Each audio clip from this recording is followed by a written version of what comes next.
오늘은 이제 그동안 해왔던 새하늘과 새 땅 마지막 내용입니다.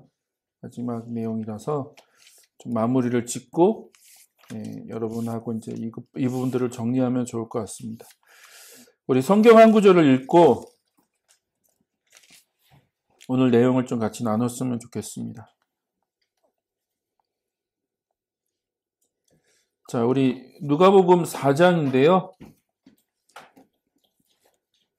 누가복음 4장 16절부터 한번 읽어볼까요? 16절부터 같이 세 번역을 읽어보도록 하겠습니다. 누가복음 4장 16절, 여러분 성경을 좀 찾아서 읽으시면 좋을 것 같아요. 같이 읽을까요? 누가복음 4장 16절부터 우리 30절까지 좀 같이 읽겠습니다. 예수께서는 자기가 자라나신 나사렛에 오셔서 늘 하시던 대로 안식일에 회당에 들어가셨다. 그는 성경을 읽으려고 일어서서 예언자 이사야의 두루마리를 건네 받아서 그것을 펴시어 이런 말씀이 있는 데를 찾으셨다. 주님의 영이 내게 내리셨다. 주님께서 내게 기름을 부으셔서 가난한 사람에게 기쁜 소식을 전하게 하셨다. 주님께서 나를 보내셔서 포로된 사람들에게 해방을 선포하고 눈먼 사람들에게 눈뜸을 선포하고 억눌린 사람들을 풀어주고 주님의 은혜의 해를 선포하게 하셨다. 예수께서 두루마리를 말아서 시중드는 사람에게 되돌려 주시고 앉으셨다. 회당에 있는 모든 사람의 눈은 예수께로 쏠렸다. 예수께서 그들에게 말씀하셨다. 이 성경 말씀이 너희가 듣는 가운데서 오늘 이루어졌다. 사람들은 모두 감탄하고 그의 입에서 나오는 그 은혜로운 말씀에 놀라서 이 사람은 요셉의 아들이 아닌가 하고 말하였다. 그래서 예수께서 그들에게 말씀하셨다. 너희는 틀림없이 의사야 내 병이나 고쳐라 하는 속담을 내게다 끌어대면서 우리가 들은 대로 당신이 가버나움에서 했다는 모든 일을 여기 당신의 고향에서도 해보시오 하고 말하려고 한다. 예수께서 또 말씀하셨다. 내가 진정으로 너희에게 말한다. 아무 예언자도 자기 고향에서는 환영을 받지 못한다. 내가 진정으로 너희에게 말한다. 엘리야 시대에 3년 6개월 동안 하늘이 닫혀서 온 땅에 기근이 심했을 때에 이스라엘에 가부들이 많이 있었지만 하나님이 엘리야를 그 많은 가부 가운데서 다른 아무에게도 보내지 않으시고 오직 시돈에 있는 사렙다 마을의 한 가부에게만 보내셨다. 또 예언자 엘리사 시대에 이스라엘에 나병 환자가 많이 있었지만 그들 가운데서 아무도 고침을 받지 못하고 오직 시리아 사람 나아만만이 고침을 받았다. 회당에 모인 사람들은 이 말씀을 듣고서 모두 화가 잔뜩 났다. 그래서 그들은 들고 일어나 예수를 동네 밖으로 내쫓았다. 그들의 동네가 산 위에 있으므로 그들은 예수를 산 벼랑까지 끌고 가서 거기에서 밀쳐 떨어뜨리려고 하였다. 그러나 예수께서는 그들의 한가운데를 지나서 떠나가셨다. 아멘. 예, 우리가 이 내용을 가지고 오늘 마지막 내용을 좀 여러분하고 나누겠습니다. 오늘은 이제 이 새하늘과 새 땅 책의 12장 하나님 나라의 도전이라고 하는 내용을 여러분하고 나누도록 하겠습니다. 자, 우리가 11장에서는 지난주 예수님의 나사렛 설교, 우리가 방금 읽은 그 내용의 앞부분이죠. 나사렛에서 예수님이 처음 하신 설교, 누가복음에 의하면 첫 설교거든요. 그래서 예수님이 이사야 61장을 인용하시면서 메시아의 사역, 곧 예수님의 사역이 어떤 것인지를 정의하신 아주 유명한 말씀이죠. 그거를 이제 우리가 살펴봤죠. 자, 하나님 나라의 선포가 청중들의 깊고 구체적인 현세적 필요. 그러니까 우리가 이걸 너무 영적으로만 해석했지만 1세대 청중들, 예수님의 그 말씀을 들은 청중들은 그걸 다 현세적으로 이해했다는 거예요. 저 미래에, 저 하늘나라에 가서 이루어질 사건으로 이해한 게 아니라 그들이 살아가고 있는 이 땅에서 그것이 성취되고 이루어질 것이라고 이해를 했고요. 또 그런 현세적인 필요를 다루었기 때문에 그들에게 좋은 소식이죠. 그쵸? 기쁜 소식. 복음이 된 이유는 그들의 실제적인 필요, 지금 그 땅에서 느끼는 그 현세적인 필요에 대해서 예수님이 언급하셨기 때문에 그들에게 복음이 되었다는 겁니다.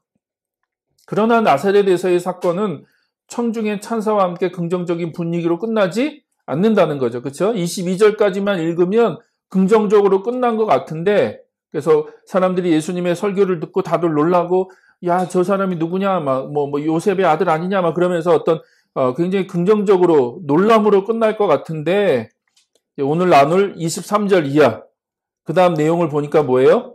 굉장히 분위기가 험악해지죠. 심지어는 예수님을 죽이려고까지 하는 시도까지 있었다. 그러니까 우리가 뒷부분 얘기는 잘 모르는 것 같아요. 이 앞부분 얘기는 많이 들었고 아는데, 뒷부분 이 이야기가 왜 그 이어져서 이 얘기가 나오는지에 대한 그 문제에 대해서 여러분하고 좀 나누겠습니다. 자, 예수님이 어떻게 이 좋은 소식을 복잡하게 만드셔서 그것이 피상적으로나 자기 의를 조장하는 방식으로 이해되지 않게 하셨는지를 탐구하는 것이 오늘의 목표다. 그러니까 이 기쁜 소식, 그들에게 있어서는 기쁜 소식인데 예수님이 이걸 복잡하게 만드셨다는 거예요. 그래서 그 내용을 우리가 잘 이해하는 것, 탐구하는 것이 오늘 목표고요. 더 정확하게 말하면 하나님 나라의 좋은 소식은 삶의 근본적인 방향 전환을 요구하는 급진적 도전을 통해서만 이해될 수 있다는 거예요. 그러니까 이게 그냥 듣기에 좋은 얘기, 그들의 어떤 현세적인 필요만을 채워주겠다, 해결해주겠다고 하는 단순한 좋은 소식만은 아니라는 거예요. 그러면 그 예수님이 선포하신 좋은 소식 안에는 뭐가 들어있다고요? 도전이 들어있다는 거예요. 도전. 어떤 도전이요? 근본적인 방향 전환.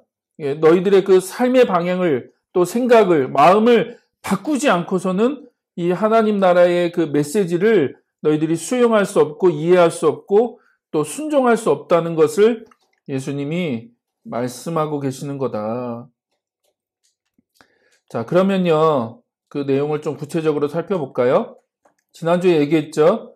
두 부분이다. 오늘 우리가 읽었던 내용은 두 부분으로 이루어져 있는데 한 부분은 앞부분은 이사야 61장을 읽은 거고, 그렇죠? 16절부터 22절은 이사야 61장을 읽은 거고, 뒷얘기 23절부터 30절까지는 두 이야기가 나오죠. 그렇죠? 엘리야 이야기, 엘리사 이야기. 근데 거기에 이제 사렙다 과부 이야기, 그다음에 나아만 장군이 고침을 받는 이야기. 이렇게 두 이야기가 열왕기에 나와 있는데 열왕기 이야기가 이렇게 나오면서 오히려 그것 때문에 청중이 어떻게 해요? 격분하죠. 격분하고 예수님을 죽이려고 하는 그런 시도까지 이어지는 내용을 우리가 방금 읽어봤습니다. 이미 읽었으니까 그냥 넘어갈게요. 23절부터 30절을 오늘 우리가 다룰 거예요. 이 내용을 여러분하고 나눌 건데,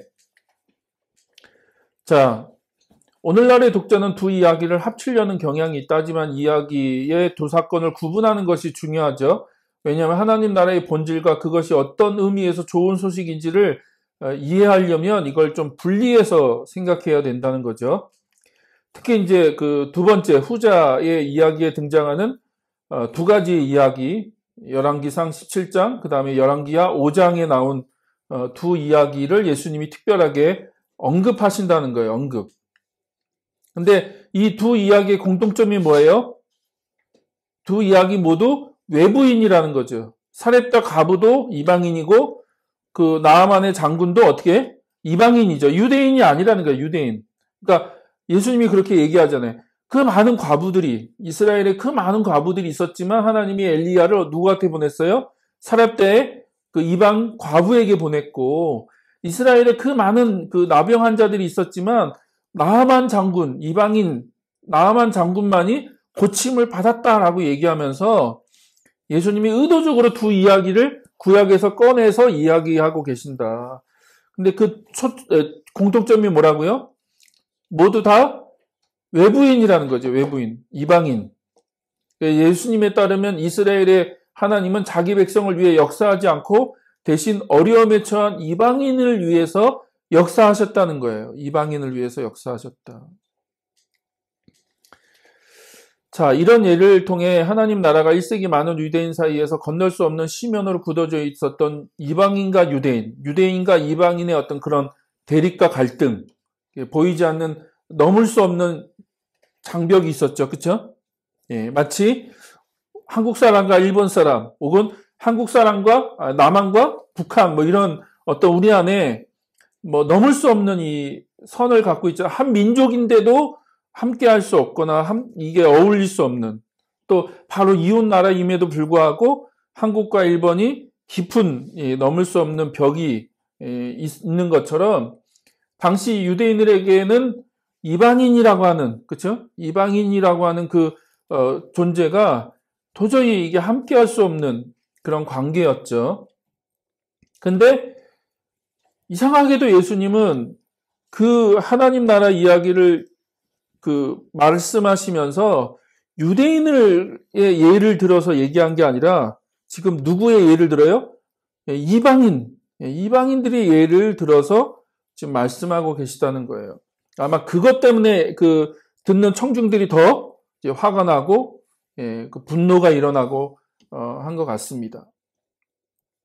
그래서 예수님은 가난한 여자와 유력한 남자, 그쵸? 사렙다 가부가 너무나 찢어지게 가난한 사람이고, 나아만 장군은 오늘날로 말하면 국방부 장관이잖아요. 뭐 한 참모총장 그런 역할을 하는 사람이니까 유력한 남자인데, 이 두 예를 통해서 남녀의 위계 질서, 빈부의 차이 내지 특권층과 소외계층의 그 실질적인 그 관계, 그 차이를 예수님이 어떻게 해요? 해체하신다는 거예요. 해체하신다. 민족, 성별, 사회적 지위 상관없이 모든 사람은 하나님의 은혜의 수혜자가 될 수 있다.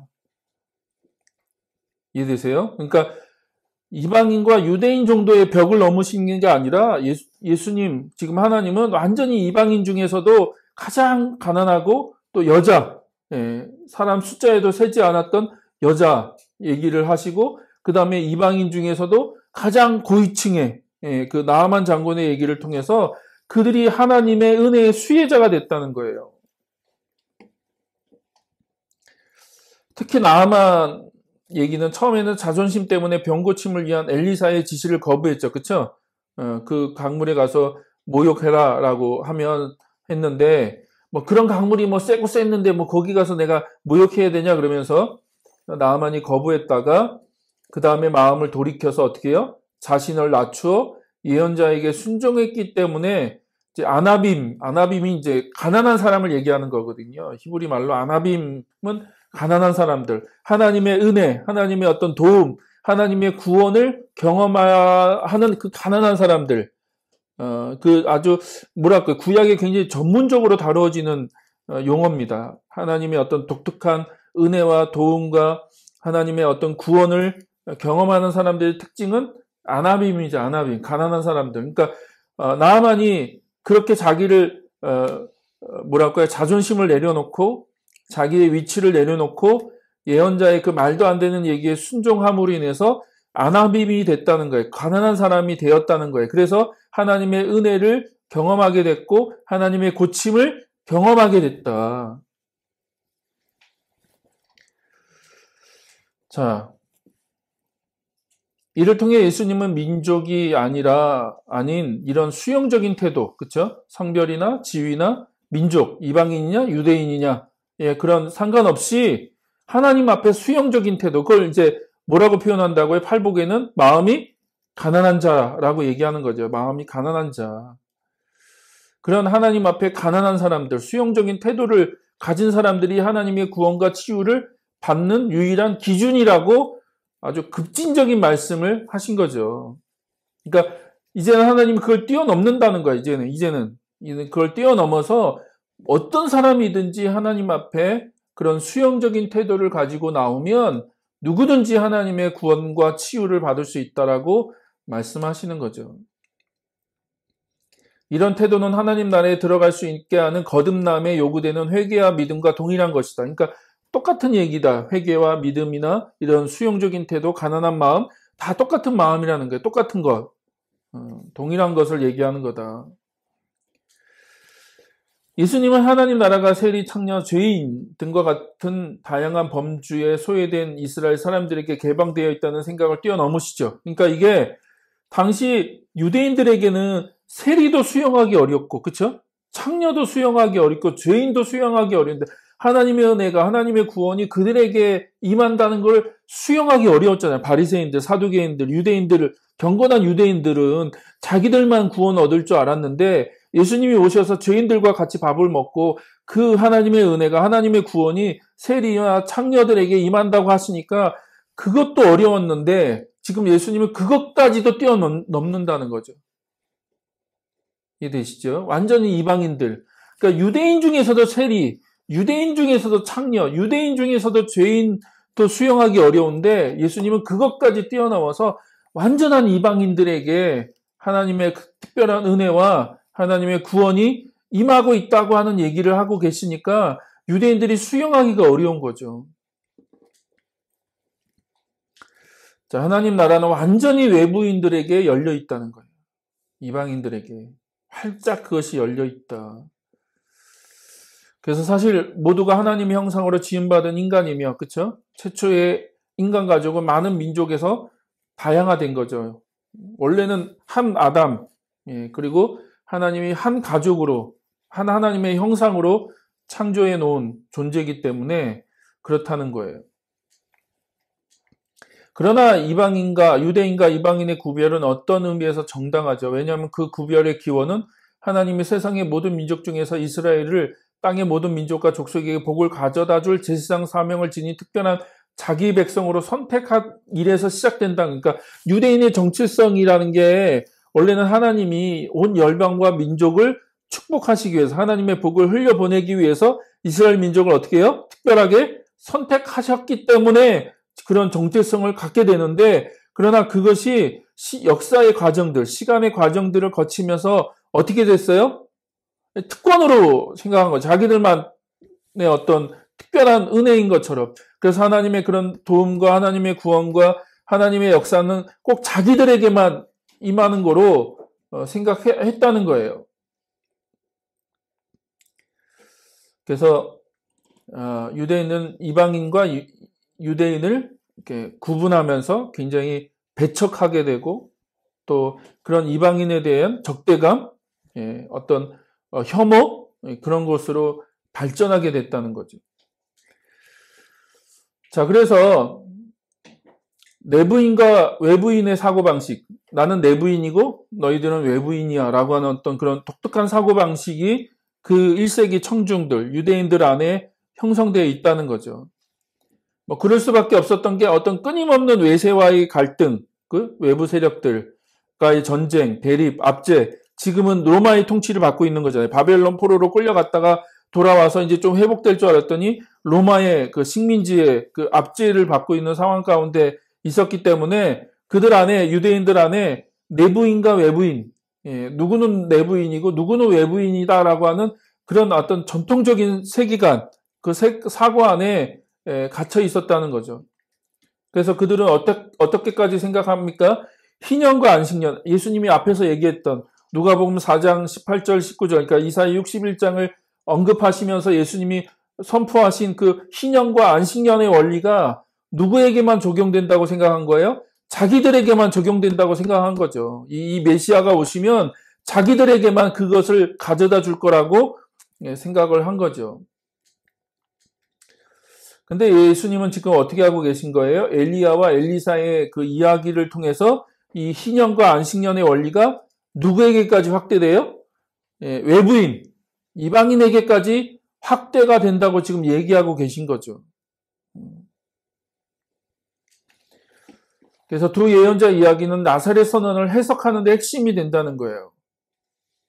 그러니까 그걸 분리시켜 놓고 따로 다른 얘기처럼 하지 말고 앞뒤 얘기가 서로 같은 연결되는 이야기인데 특별히 그 앞에서 얘기했던 그 나사렛 선언 누가복음 4장 18절과 19절의 해석을 어떻게 할 거냐라고 하는 거에 대해서 이미 뒤에서 예수님이 그 두 예언자 이야기를 통해서 이것이 이제 이방인에게까지 확대가 된다고 하는 얘기를 하고 계신 거죠. 바로 이것이 나사렛에서 예수님의 말씀을 들었던 청중이 이해해야 했던 내용이죠. 자, 그래서 예수님이 지금 그걸 도전하신다는 거예요. 청중들한테 도전하고 계신다. 나사렛에서 예수님의 말씀을 듣는 청중은 하나님 나라가 이 세상의 포괄적인 변화, 그쵸? 포괄적인 변화와 관련이 있고, 현세적 삶의 어떤 차원도 원리적으로 배제되지 않는다. 그러니까 우리의 삶의 모든 영역에 하나님 나라가 임할 것이고, 그런 변화가 일어날 것이다. 우주적인 변화다. 그러니까 이 땅이 없어지고 우리를 하늘나라로 데려가는 그런 그 이원론적 사고를 갖고 있지 않았다. 1세기 청중들은. 메시아가 이룩할 하나님 나라는 우리의 삶 전반을 다 뒤집어 놓는, 새롭게 만드는 그런 하나님의 나라라고 하는 점을 알고 있었다는 걸, 그걸 잘 이해하고 있었고, 오히려 그걸 기대하고 있었고, 그리고 예수님이 오셔서 그런 식의 얘기를 하시니까 환호한 거죠, 환호. 근데 우리의 문제는 뭐예요? 그걸 너무 영적으로 해석한다는 거예요. 영적으로만 우리는 해석해 온 걸 배웠죠. 그래서 방금 얘기한 것처럼 이 땅은 없어지고 우리를 하늘나라로 데려갈 것처럼, 그리고 예수님의 그 선포하신 그 말씀들을 다 영적으로만 해석했잖아요. 영적으로만. 구원을 총체적으로 이해하는 구약의 관점에 젖어 있는 원래 청중들에게는 문제가 되지 않았죠. 그러니까 예수님의 메시지는 전혀 1세기 청중들에게 문제가 되지 않았는데, 우리들은 그걸 너무 영적으로만 해석하는 거에 젖어 있고요. 근데 우리들도 문제가 있지만, 그러니까 우리의 문제는 그걸 이원론적인 그 관점을 가지고 그거를 그동안 너무 영적으로 해석했다는 거에 문제가 있었다면, 1세기 예수님의 그 메시지를 들은 청중은 그걸 잘 이해했고 그걸 기대했었는데, 그들의 그 문제는 뭐예요? 하나님 나라가 자기들에게만 임할 거라고 하는 착각 가운데 그런 문제점을 갖고 있었다는 거예요. 이게 하나님 나라가 굉장히 포괄적이고 모든 사람들에게 열려 있는 건데, 그 당시 유대인들은 자기들에게만 그 하나님의 은혜와 구원과 하나님의 나라가 임할 것이라고 생각하는 그런 어떤 문제를 가지고 있었다는 거죠. 그들은 자신들이 로마의 통치 아래에서 겪고 있던 당대의 압제를 고려할 때 하나님 나라가 모든 사람을 똑같은 기반 위에서 포용하게 되어 있고 아무도 원리상 제외되지 않는다는 것을 받아들일 수가 없는 거죠. 아니, 저 로마인까지? 그러면 저 이방인까지? 정말 죄인들까지 하나님이 다 구원하신다고? 하나님의 은혜와 구원의 대상이 저 이방인들까지 포함된다고? 라고 하는 이 생각을 유대인들은 도저히 받아들일 수가 없었다.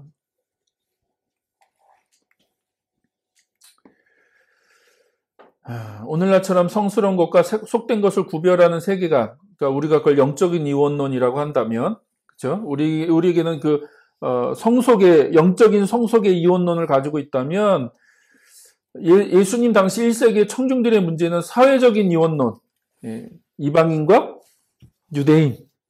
그래서 하나님은 유대인들만 사랑하시고, 메시아가 와서 이룩할 나라는 유대인들만 들어가는 나라라고만 생각했던 그런 사회적인 이원론을 갖고 있었다는 거죠. 이해되세요? 이런 이분법적인 사고, 우리와 그들, 내부인과 외부인이라고 하는 이런 사고를 그들은 갖고 있었다. 그래서 예수님이 오셔서 두 가지 면에서 도전하신다는 거예요. 첫째는 우리에게 구원의 범위를 영혼 또는 속사람이나 내세의 하늘에서의 삶에 제한 두지 말라는 거죠. 그렇죠? 하나님 나라는 그저 우리 영혼만 쏙쏙 빼갖고 저 하늘나라로 데리고 가는 게 아니다. 그러니까 지난주에 올린 두 번째 영상이 휴거에 대한 얘기거든요. 휴거. 우리가 갖고 있는 휴거는 굉장히 비성경적이죠. 그래서 제가 유튜브에 올라온 휴거에 대한 영상을 많이 봤는데 다 이 이원론적인 사고 혹은 이 이분법적인 사고, 그러니까 이 땅에 큰 환란이 찾아올 거고, 그래서 하나님이 그 환란에서 믿는 자들을 먼저 쏙쏙쏙 뽑아서 저 하늘나라로 데려가는 게 그게 휴거잖아요. 그러니까 이 그래서 영혼이 구분되는, 이 몸에서 영이 빠져나가는 이 영혼을 구분하거나 세상과 하늘나라를 구분하는, 그러니까 성과 속을 구분하는 이 사고 안에 우리는 너무나 젖어 있는 거죠. 그러나 계속 얘기하지만 하나님 나라는 그렇게 임하지 않는다. 그럼 두 번째 도전은 뭡니까? 예수님 우리에게 이 총체적인 구원의 범위를 단순히 우리와 같은 부류의 사람들에게 제한하지 않도록 도전하신다. 그러니까 우리끼리, 우리에게만 그걸 뛰어넘어야 된다는 거죠, 이제는. 그래서 어쩌면 첫 번째 도전은 오늘날 우리의 청중들, 21세기를 살아가는 우리들에게 주시는 도전이라고 한다면, 두 번째 도전은 당시 1세기 사람들에게 주셨던 도전이기도 한데, 그러나 이 두 가지 도전이 또 우리에게도 그대로 적용되는 도전이기도 하다. 이해되시죠? 자, 그러면 예수님이 나사렛에서 전하신 메시지, 그게 뭐였냐? 사회 질서의 총체적인 갱신과 다양한 차원에서 서로 간의 공평하고 자비로운 관계를 삶으로 실천하는 사람들을 수반한다는 거예요. 이렇게 사회 질서 전체의 총체적인 갱신, 우리가 살아가는 이 세상 전부가 다 갱신되어질 거고, 거기서 어떻게 우리가 공평하고 자비로운 관계로 살아가는 사람들을 수반하게 되고, 개인들과 사회 집단 사이에 존재하는 적대감을 고려할 때 건강한 사회의 기능의 회복은 사람들 사이에 구체적인 화해를 수반해야 된다. 그러니까 하나님이 갖고 오신, 예수님이 갖고 오신 그 하나님 나라를 우리가 이뤄가기 위해서는 뭘 해야 된다? 화해를 해야 된다는 거예요. 화해. 우리 안에 깨어지고 망가지고 무너진 이 관계를 회복하는 화해가 수반돼야 된다는 거죠. 하나님의 뜻은 인간 가족 전체가 창조의 때의 하나님 목적에 부합하여 갱신되고 회복되는 것이다. 그러니까 원래 상태로 되돌아가서 깨어진 그 관계와 삶이 온전히 회복되어지는 것, 창조의 그 모습대로 다시 한번 갱신되고 회복되어지는 것이 하나님께서 이룩하는 하나님 나라의 본질이라고 한다면, 뒤에서 계속 얘기하겠지만 구원받은 우리, 하나님의 나라의 백성은 우리는 그런 삶을 추구해야 된다는 거예요. 그런 이원론적인 사고, 우리와 그들이라고 하는 이원론적인 사고에 갇혀서 누구를 배척하거나 혐오하거나 구분하거나 하는 그런 일들을 하지 말아야 된다는 거죠. 자, 그리고 이런 사회적 갱신은 자동적으로 발생하지 않는다. 그러니까 그냥 구원받았다고 또 어떤 특별한 은혜를 우리가 경험했다고 자동적으로 발생하지 않는다는 거예요. 우리가 하나님의 화해의 계획에 의도적으로 참여해야 되고요. 우리가 자신과 다른 타인들의 구원에 대해 마음을 열지 않으면 하나님 나라 복음을 진정으로 받아들이기가 불가능하다는 거죠. 그러니까 우리가 마음을 열어서 그 하나님이 이룩하신 또 예수 그리스도를 통해서 우리에게 주시는 그 메시지, 그 하나님께서 하시는 그 일들을 우리가 받아들여야 된다는 거예요. 우리가 온전함을 회복하는 것은 다른 사람들의 회복에 달려 있다는 거죠. 우리의 회복, 그들의 회복. 그래서 우리가 함께 온전함으로 회복되어지는 것이다. 심지어 적대적인 태도로 바라보는 사람들에게도 적용되어진다는 거죠. 자, 그래서 이거에 대한 구체적인 예가 또 누가복음 7장에 우리가 지난주 살펴봤던 세례자 요한의 이야기에서도 발견되어질 수 있다는 거죠. 우리가 지난주에 이 얘기 확인해 봤죠. 누가복음 7장에 보니까 세례자 요한이 예수님께 제자들을 보내어서 뭐라고 얘기합니까? 오실 선생님이 당신이십니까? 맞습니까? 우리가 또 다른 분을 기다려야 됩니까? 라고 하는 질문을 던졌죠. 그랬더니 예수님이 그것에 대해서 답하시는 내용인데, 재밌는 건 뭐냐면 예수님이 뭐라고 대답하셨어요? 가난한 사람들에게 복음이 전해질 거고, 또 눈먼 자가 다시 보게 될 거고, 못 걷는 사람이 걷고, 나병 환자가 깨끗함을 받고, 귀먹은 사람이 듣고, 죽은 자가 살아날 거다라고 하는 얘기를 하셨죠. 그런 얘기를 하셨어요. 예수님이 그 세례자 요한의 질문에 대답으로 예수님이 이 얘기를 하셨는데, 재밌는 건 이 누가복음 우리가 읽었던 이 뒷얘기, 4장에 나온 뒷얘기에 어떤 얘기가 해당되냐면, 엘리사의 이야기는 나병 환자가 깨끗함을 받는 거죠. 그렇죠? 나아만 장군이 치료받는 거니까 나병 환자가 깨끗함을 받는 얘기고, 또 엘리야 이야기는 뭐죠? 사렙다 가부 이야기. 그 죽은 아들을 살리는 이야기죠. 그래서 죽은 자가 살아나는 이야기와 관련이 있어 연결이 된다는 거예요. 그래서 그걸 통해서 예수님이 지금 뭘 얘기하고 계신 거예요? 네, 메시아가 오셔서 이런 일들을 하실 거고 이런 일들이 시작됐어. 성취됐어. 라고 하는 얘기를 하고 계신 거죠. 자, 그쵸? 다시 한번 보세요. 선생님 오실 그분이십니까? 선생님이 오실 그분입니까? 메시아입니까? 왜냐하면 왜 세례자 요한이 이런 질문을 던졌냐면 예수님이 그렇게 메시지를 선포하신 거잖아요. 눌린 자를 또 포로된 자를 해방시킬 것이라고 예수님이 선언하셨는데 자기의 처지를 보니까 지금 세례자 요한이 어떻게 돼 있어요? 감옥에 갇혀 있는 거죠. 여전히 감옥에 갇혀 있어. 예수님이 오셔서 포로된 자, 눌린 자, 억눌린 사람들을 자유케 해주고 해방시켜 줄 거라고 얘기했는데, 그러니까 우리는 그걸 영적으로만 해석했다는 거잖아요. 영적으로만 해석했는데 당시 세례자 요한은 그걸 영적으로 이해하지 않고 실제적으로 이해했어요. 그래서 그 말씀이 성취될 것을 기대했는데 자기의 처지를 보니까 지금 어때요? 감옥에 갇혀 있잖아요. 여전히 투옥 중이잖아요. 그래서 물어본 거죠. 그 말씀이 지금 성취가 되고 있지 않으니까. 그 말씀이 성취된다면 진짜 포로된 자, 눌린 자, 억눌린 자가 자유케 되고 해방되는 일들이 성취가 돼야 되는데 선포는 해놓고 성취는 안 돼. 자기 처지 보니까. 그러니까 물어본 거죠. 예수님께. 진짜 오실 그분이십니까? 그랬더니 예수님 뭐라고 대답하셨다고요? 23절에 보니까 누구든지 나로 말미암아 실족하지 아니하는 자는 복이 있다. 그러면서 예수님은 요한이 하나님의 희년 통치에 자유케 하는 유익에 즉각 참여할 것을 보장하실 수 없음을 암시한다. 그러니까 요한이 한 가지 착각했던 건 뭐예요? 그것을 지금 당장 이루어질 거라고 생각했는데 그것이 지연되고 있다는 거죠. 지연되고 있다. 그러나 결국은 요한은 옥에서 죽죠. 감옥에서 죽었어요. 요한은. 그래서 요한의 정당한 의심은 합당한 거죠. 그럴 만한, 그렇게 의심할 만한 상황인 거죠. 그래서 요한이 해방을 기대한 것은 잘못된 것은 아니다. 그렇죠? 그러나 요한이 이해하지 못한 것이 있어요. 요한이 이해하지 못한 것.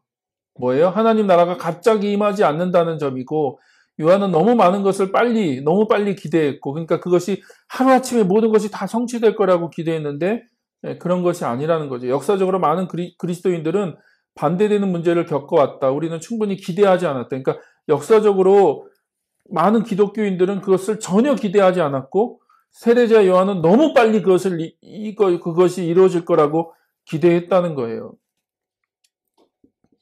미래에 대한 우리의 기대는 흔히 예수님이 나사렛에서 선포하신 완전한 좋은 소식을 반영하지 않는 것처럼 보인다는 거죠. 예. 자, 요한만 예수님에 걸려 넘어질 위험에 있는 것이 아니고 현대 그리스도인들도 예수님에 의해서 걸려 넘어질 위험에 처해 있다. 그래서 세례자 요한처럼 직접 예수님께 질문하지는 않지만 여전히 많은 사람도 우리가 지연되고 있는 또 우리가 살아가는 이 현실 속에서 그런 질문을 던지죠. 정말로 오실 그분이 당신이십니까? 그분이 맞습니까? 라고 하는 질문을 던지고 있다는 겁니다. 그래서 우리는 이런 지금 딜레마 안에 빠져 있는데, 자, 성경의 의도는 뭐냐? 성경은 구원의 인간의 삶을 육체적, 사회적 측면에서 원래의 의도대로 회복하는 일에 포함된다는 점을 매우 분명히 밝히고 있죠. 매우 분명하게 밝히고 있다. 그러니까 인간의 삶을 육체적, 사회적 측면에서 원래의 의도대로 회복되는 일에 포함된다는 점을 분명히 밝히는데, 자, 두 가지 차원이 있는 것 같아요. 개인적인 차원이 있고 사회적인 차원이 있고. 그동안 우리는 이 복음을 뭐로만 이해했어요? 개인적인 차원으로만 이해한 거죠. 개인적인 차원으로만. 그래서 개인적인 어떤 회복, 뭐 어떤 내면의 어떤 회복, 죽어서 천국 가는 거, 뭐 어떤 그런 거로만, 개인의 문제로만 너무 언급을 했었죠. 근데 또 반대편에는 어떤 게 있죠? 그걸 사회적인 차원으로만 또 너무 해석하는 경우가 있죠. 어쩌면 이제 여러분이 그동안 들었던 얘기가 이쪽에 많이 해당된다고 느낄지도 몰라요. 내가 지금까지 알고 있는 그런 복음의 내용을 너무 이 사회적이고 경제적이고 또 이 우리의 어떤 그런 어떤 구조적인 거로만 이해하는 듯한 이야기로 여러분이 들릴지도 모릅니다. 근데 우리에게 필요한 건 뭐예요? 너무 한쪽으로 치우치지 않는 거죠. 너무 개인적인 것으로만 해석하지도 않고 너무 사회적인 것으로만 해석하지 않고 그 두 가지가 어떻게 우리 안에 균형을 이룰 것인가.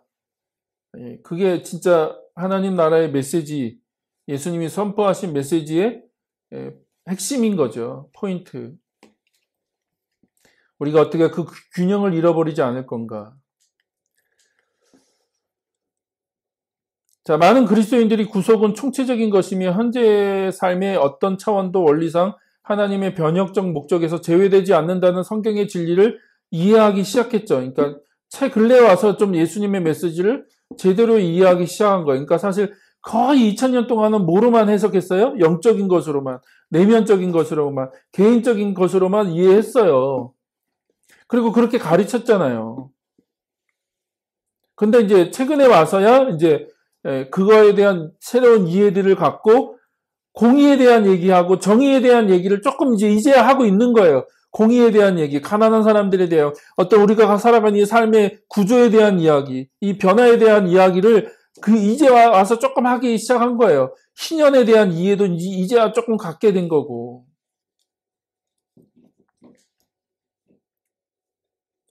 그러니까 이런 세계관의 변화는 약간의 혼란, 심지어 위험과 함께 찾아올 수 있죠. 그러니까 내세적 구원에서 하나님 나라에 대한 총체적 이해로의 전환은 개인적 변화 없이는 불가능하다. 그러니까 개인의 변화를 무시하자는 얘기가 아닙니다. 개인의 변화를 포함하는 거죠. 그걸로 시작하는 겁니다. 근데 우리는 지금까지 그걸로만 끝났다고 가르친 거잖아요. 세상이 어떻게 되든 우리는 그냥 죽어서 천국 가는 게 그냥 우리의 구원의 전부라고만 이해한 거잖아요. 그러나 진정한 변화는 개인의 변화 없이는 불가능하죠. 그러니까 구원에 대한 진정으로 성경적인 이해로의 변화는 도덕적인 책임, 그러니까 우리의 삶이 진짜 변하고 어떤 윤리적인 어떤 그런 기준, 그런 그 변화 없이는 이런 것들이 시작될 수 없다는 거예요. 특별히 종말론은 윤리와 분리되지 않는다. 그래서 우리가 이제 성경이 그 한 방향으로 계속 달려가고 있는 거라고 얘기했잖아요. 종말론. 그 마지막 때 하나님 나라의 완성, 그러니까 창조의 그 회복, 창세기 1장과 2장의 그 모습을 하나님이 다시 회복시키기 위한 새하늘과 새 땅으로 쭉 달려가고 있는 거잖아요. 그 역사와 모든 것들이 그걸 달려가고 있는데 그걸 우리가 종말론이라고 얘기하는 거죠. 근데 그 종말론에는 윤리가 분리되지 않는다. 혹시 지난주에 그거 보셨나요? 어떤 프로그램에서 92년도에 시한부 종말론에 대한 내용을 잠깐 다루더라고요. 어떤 프로그램에서. 예. 그 92년도에 시한부 종말론이 있었죠. 그쵸? 이장석 다미선교회. 예. 그때는 뭐 난리가 났습니다. 진짜. 우리 한국만 난리 난 게 아니에요. 전 세계에 막 기자들이 와서 과연 그날에 예수님이 오실 건가 진짜 막 카메라 들이대고 다들 카운트다운 하고 있었는데 막상 아무 일도 일어나지 않았죠. 아무 일도 일어나지 않았는데 그 이야기를 이렇게 살펴보면요.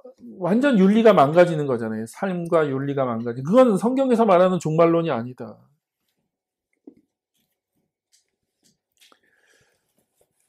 자, 하나님 나라의 윤리적 도전을 생각한다면 우리가 새로 발견한 현세성, 그러니까 우리가 그전에 너무 내재적인 것만 얘기했다가 지금은 이제 하나님 나라가 현재적인 거다, 현세적인 거다라는 것들을 다시 한번 알게 됐잖아요. 아, 이게 죽어서 가는 저 먼 나라 얘기가 아니라 이 땅에서 구현돼야 되고 이 땅에서 성취돼야 되는 거구나. 그리고 역사적인 과정, 시간이 필요한 거고 거기에 인간이 동참해서 하나하나씩 회복, 이게 한순간에 이루어지는 게 아니라는 거예요. 그러니까 여러분이 지금 이야기를 잘 따라오실지 모르겠는데 세례자 요한의 착각은 그것을 그냥 한순간적으로 이루어질 거라고 생각했고 근데 왜 안 이루어져? 나는 지금 왜 계속 감옥에 gat혀 있고 내가 왜 이런 고통을 당하고 이런 괴로움을 당해? 메시아가 왔다며? 라고 하는 그 딜레마에 빠진 거고 우리는 그게 너무 2000년이나 지나왔기 때문에 그거에 대한 소망, 기대가 별로 없다는 거죠. 그리고 죽어서 가는 천국으로만 하나님 나라를 이해했기 때문에 그거에 대한 이해가 너무 없었는데 최근에 와서야 이제 하나님 나라가 현재적인 거야. 미래적인 것만 있는 게 아니라 현재적인 것도 있는 거야. 라고 하는 얘기를 하기 시작한 거고 그게 교회의 사명이고 우리가 구원받은 사명은 이 땅에서 우리의 육체를 가지고 건강하게 사는 거죠. 건강하게 사는 거. 근데 만약에 현재성, 그러니까 현세성을 너무 강조하면서 윤리가 빠지면 뭐로 전락하게 되냐면 이기적 소비주의, 물질주의, 신분 상승 지향, 근대 후기의 생활 양식을 확증해 주니까 물질적으로 성공하고 잘 먹고 잘 사는 거 그거라며 뭐 하나님이 그렇게 복 주신 거라며 라고 하는 그거에만 너무 초점을 맞추게 된다는 거죠. 이해되세요? 네.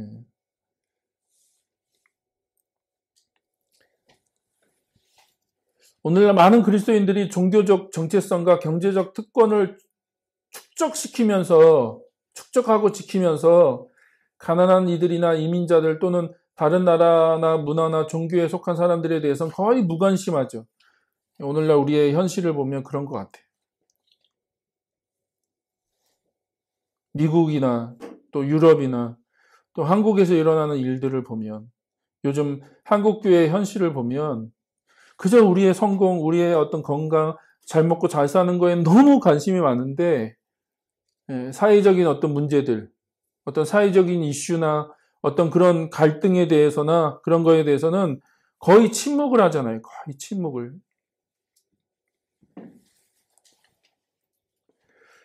총체적 구원의 핵심은 모든 사람이 하나님의 약속하신 충만한 복에 참여할 수 있고 그 복은 분명히 다가오고 있다는 것이다. 그렇죠? 그래서 예수님이 그 두 예언자 이야기를 통해서 이게 모든 사람들에게 이제 열려 있는 거다. 이 하나님 나라의 복은 또 하나님이 그 약속하신 이 복은 모든 사람들에게 다 열려 있고 누구든지 참여 가능하고 그리고 그것이 이루어져 가는 거죠. 이루어져 가고 미래의 어느 시점에 그것이 완성되는 것을 얘기하는 거죠. 그리고 교회는 이 통치의 복을 다른 사람들에게 전달하도록 부르심을 받았다는 거예요. 이 교회가. 자, 그래서 이걸 좀 이렇게 도표로 그리면 저쪽에 보면 그들이 있고 우리가 있고, 그렇죠? 그 다음에 세속적인 것과 성스러운 것이 있고. 그래서 많은 사람들이 지금 이렇게 이분법적으로 나눠져 있거든요. 한국 사회도 그렇잖아요. 한국 교회도 지금 동성애의 문제나, 그러니까 이 동성애 뭐 가부의 문제 뭐 그런 건 다 떠나서 우리 안에 이미 그 혐오라고 하는 것, 그렇죠? 혐오가 존재한다는 건 뭐예요? 그들과 우리를 구분하고 있다는 거예요. 굉장히 많은 기준을 가지고 성과 속, 거룩한 것과 속된 것을 딱 구분해 놓고 도저히 넘어갈 수 없는 거죠. 같이 할 수 없는 그 기준들을 마련해 놓고 그어 놓고 구분하고 있다는 거예요. 우리 안에. 미국도 마찬가지입니다. 지금 미국. 예. 그리고 유럽은 더더욱이나 그런 거고 지금 모든 종교와 어떤 사회 갈등 안에 그런 일들이 지금 넘쳐나고 있는 거죠.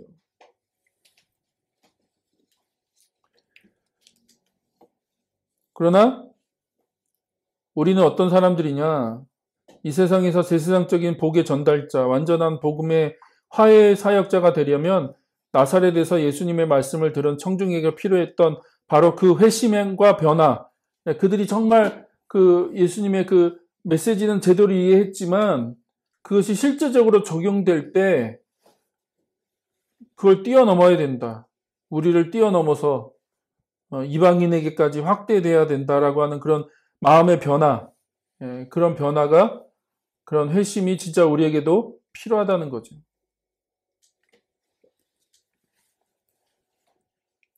하나님 나라의 핵심은 실제 사람들과 하나님의 화해, 그들 사이에 구체적인 맥락에 영향을 끼치는 화해죠. 그렇죠?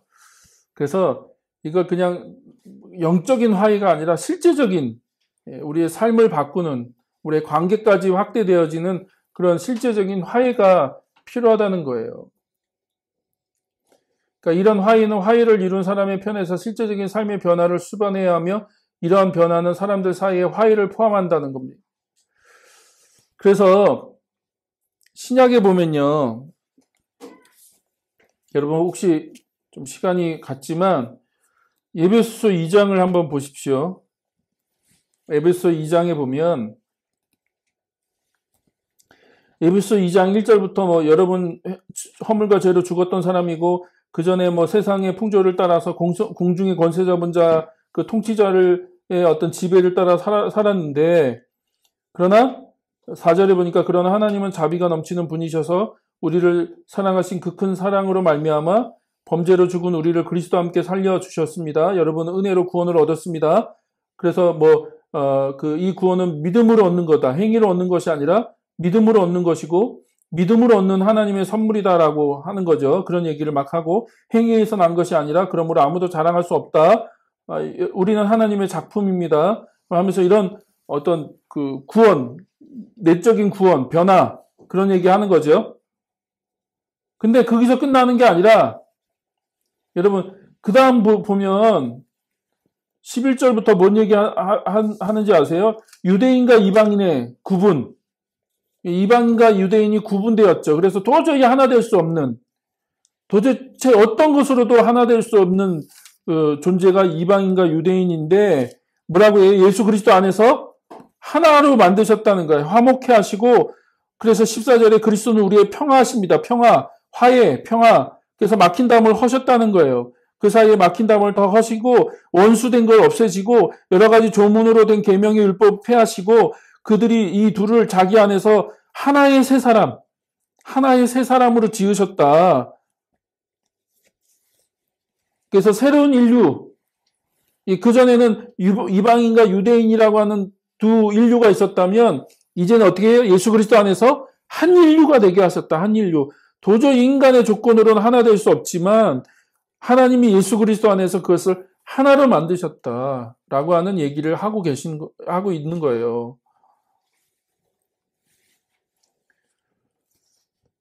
또 실제로 1세기에 하나님 나라는 남편과 아내, 부모와 자녀, 주인과 종의 관계를 포함해서 위계적이고 엘리트적인 그리스도 로마의 가정 안에서도 실제적으로 그것이 변화된 관계로 적용되어야 된다는 거예요.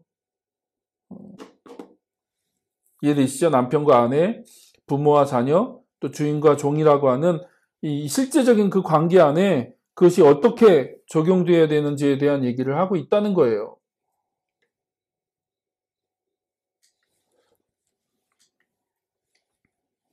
그래서 예수님이 나사렛에서 원래 청중에게 던지셨던 것처럼 우리에게도 던지시는 도전은 우리가 기꺼이 창조의 하나님과 나머지 인간 가족 사이에서 화해를 이루는 제사장적 사역자로 섬길 것인가 하는 것이다. 그런 삶을 살 건가? 그게 하나님 나라 메시지고 도전인데 우리가 그런 삶을 살 것인가? 그런 제사장적인 삶을 살 것인가? 라고 하는 것에 대한 도전이라는 거죠. 이는 필연적으로 사람들 사이에서의 변화된 관계를 수반할 거라는 거예요. 변화된 관계. 이런 도전을 기꺼이 받아들이려는 태도는 우리가 하나님 나라 복음에 대해서 열려있다는 하나의 표지이다. 그래서 우리는 다음과 같이 질문할 수 있다. 예수님이 하나님의 이방인들에게 베푸신 사랑의 예가 아니라 우리가 교회 안에 폄하하고 반대하는 사람들의 집단에게 베푸신 사랑의 예를 드셨다면 우리는 어떻게 반응했을까? 예. 과연 우리가 그거에 대해서 어떻게 반응했을까요? 그러니까 유대인들은 이방인의 예를 들어서 얘기하니까 예수님을 죽이려고 했는데 오늘날은 어떨까요? 오늘날은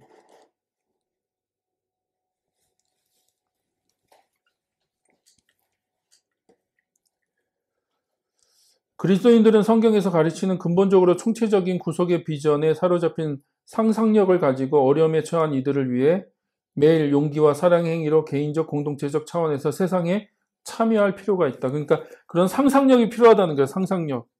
새로운 상상력.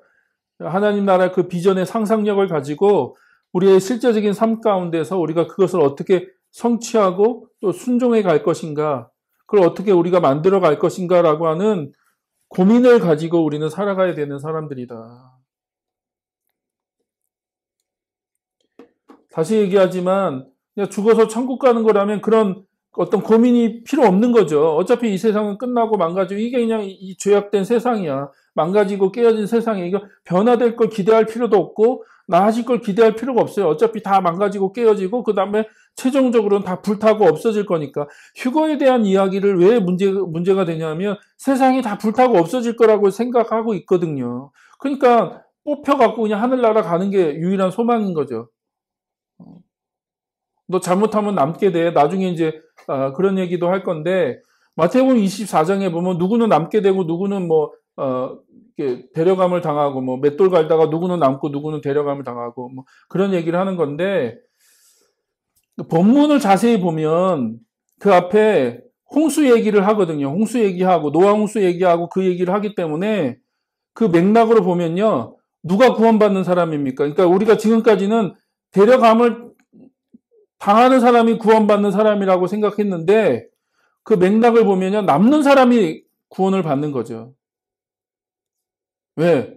홍수에 떠나려고 하는 사람은 죽는 거잖아요. 홍수에. 물에 떠나려고 하는 사람은 심판받은 거고 그게 남아있는 사람이 구원을 받은 거거든요.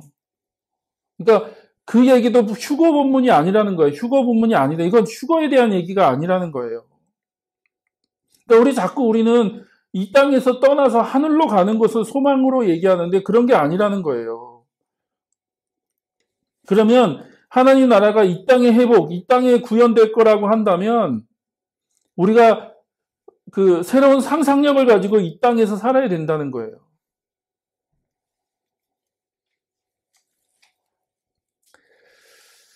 자, 마무리하겠습니다. 마지막입니다. 그래서 요한계시록 7장 9절과 10절 우리가 잘 아는 말씀이죠. 그 뒤에 내가 보니 아무도 그 수를 셀 수 없을 만큼 큰 무리가 있었습니다. 그들은 모든 민족과 종족과 백성과 언어에서 나온 사람들인데 흰 두루마기를 입고 종려나무 가지를 손에 들고 보좌 앞과 어린 양 앞에 서 있었습니다. 그들은 큰 소리로 구원은 보좌에 앉아 계신 우리 하나님과 어린 양의 것입니다 하고 외쳤습니다라고 하는 이 요한계시록 7장에 있는 이 환상의 성취가 요한계시록 5장이죠.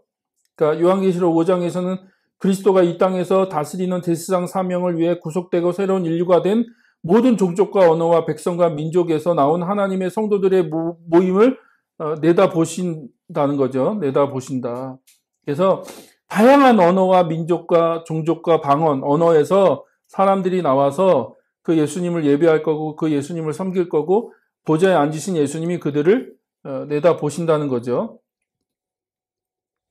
우리는 다민족을 이루어진 예배자 집단일 뿐만 아니라 그들의 지상 통치는 그들이 하나님을 찬양하는 이유인 구원을 나타낸다. 그러니까 그들이 하나님을 예배할 뿐만 아니라 그들이 예수님과 함께 그 통치하는 자들, 이 땅을 다스리는 자들이 되는 거죠. 그게 하나님이 성취하실 구원이라는 거예요. 우리가 성경을 통째로 읽고 그리스도의 재림에 대한 기대 속에서 인생을 살아갈 때 우리를 인도해야 하는 것은 이런 이중적이고 포괄적이고 총체적인 하나님 나라에 대한 비전이라는 거예요. 미래에 이루어질 거예요. 요한계시록 5장 또 7장에 그 미래에 이루어질 그 날을 우리가 기대하고 소망하지만 그러나 실제로 우리는 어떻게 해요? 지금 이 땅에서 그것을 살아가야 되는 사람들이라는 게 이중적이라는 거예요. 그게 이중적. 그게 구원이라는 거예요. 진짜 그게 구원. 구원받은 자의 삶이 이 땅에서 실제적으로 육체를 가지고 그것들을 이루어가야 되고 그 마지막 날에 그것이 미래 어느 시점에 완성될 거라고 하는 이 이중적인 사고 안에서 기대 안에서 우리가 살아가는 거다. 그래서 창조부터 종말까지 성경 66권의 전반적인 요지는 현세적 삶의 모든 차원에 적용 가능하며 동시에 인류 전체에 열려있는 하나님 나라에 대한 비전을 우리에게 밝혀준다. 하나님 나라 복음을 그보다 못한 것으로 축소시키지 말자는 거죠. 그걸 너무 축소시켜서 혹은 변질시키고 그러지 말자. 하나님 나라가 얼마나 그 실제적이며 또 미래적인 동시에 현재적인 것인지, 그리고 하나님이 얼마나 우리의 삶에 실제적인 이 삶에 관심이 있으시고 그것을 변화시키시기를 하나님이 원하신다.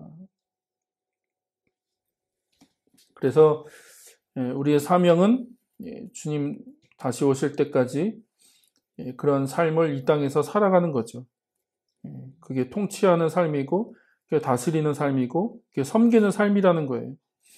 그리고 그런 삶을 살았던 자들을 예수님이 그 예배하는 그 자리에 초청하신다는 거죠.